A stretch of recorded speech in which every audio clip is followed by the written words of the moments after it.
Two duffel bags with $3.8 million in cash sit in your living room.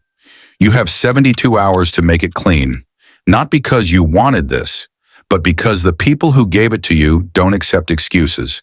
And if you can't return clean money, you don't return at all. Level 1, the delivery. It started 6 weeks ago. You needed money, not the kind of money most people need. Rent money, bill money, the kind of money that changes the shape of your life. And someone offered it to you. You knew who they were. You knew what they did. You told yourself it was just one job, one transaction, one time. That is what everyone tells themselves. The job was simple on paper. Receive a payment, move it. Don't ask questions, so you didn't ask questions. And now 2 black duffel bags sit on your coffee table, each one carrying $1.9 million in mixed bills, mostly 50s and 100s.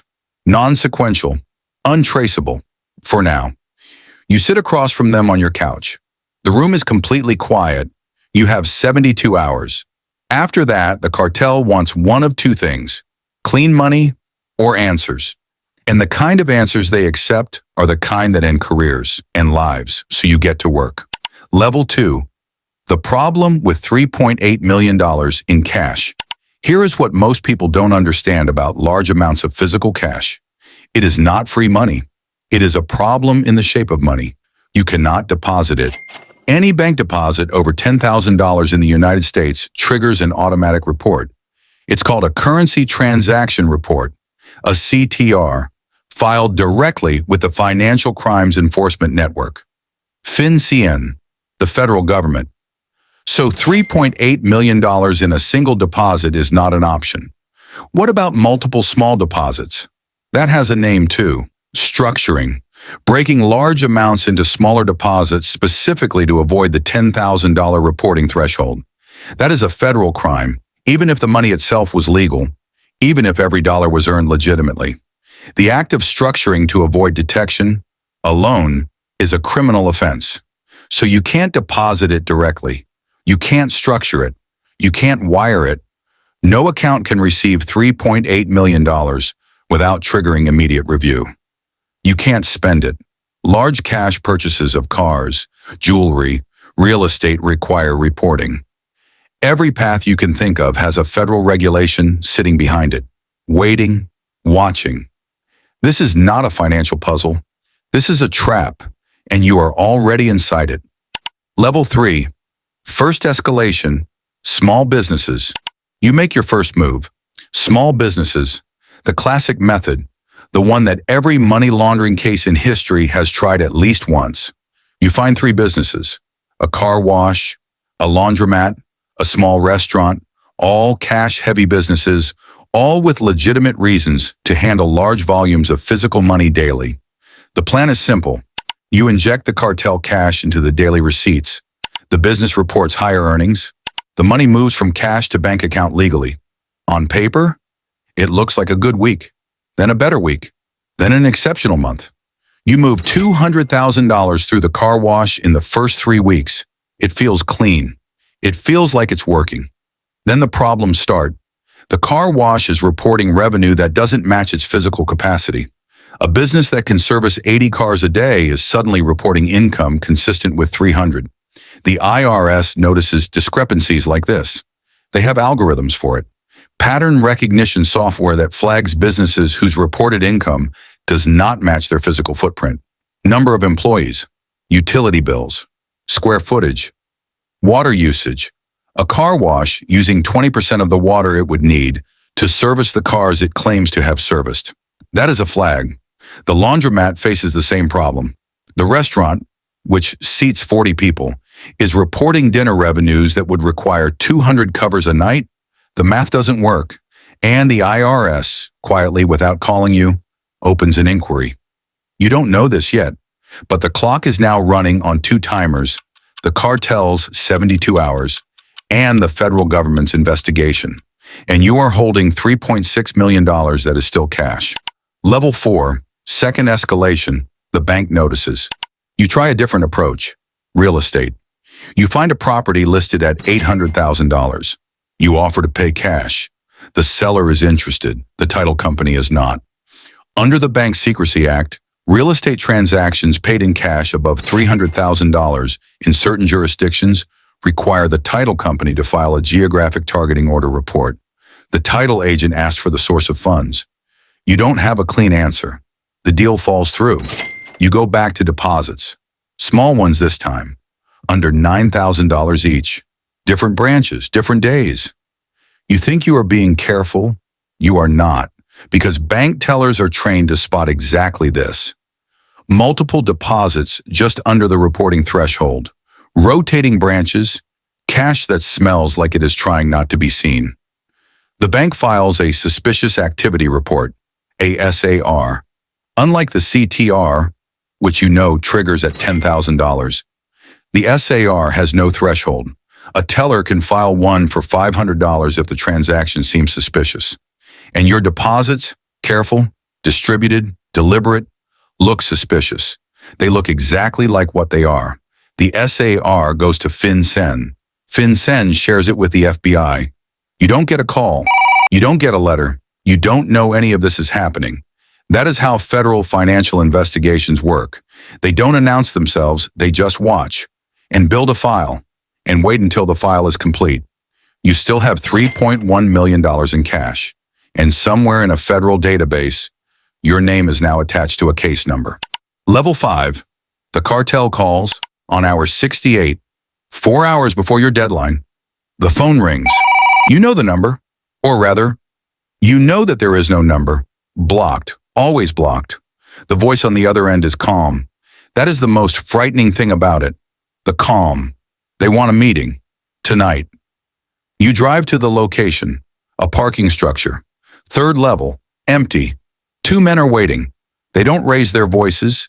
They don't need to. They want to know where the money is. You tell them what you have done. The businesses, the deposits, the real estate attempt. The man closest to you listens without expression.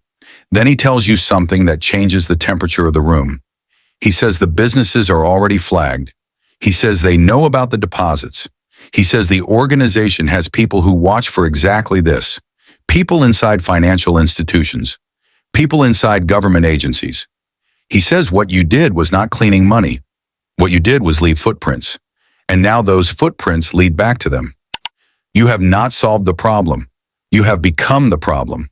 They give you 24 more hours, not to clean the money, to fix what you broke. You drive home. Your hands are steady on the wheel. Everything else is not.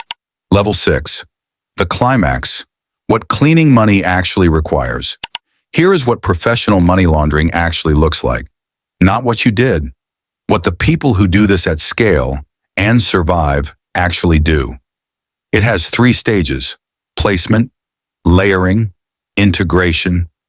Placement is the first stage, getting the cash into a financial system. This is the most dangerous stage. This is where most people get caught, because physical cash entering any legitimate financial system creates a paper trail. The way organizations move past this is through businesses with genuinely high cash volume. Not fake volume, real customers, real transactions, built over years, not weeks. The second stage, layering, is where the money moves.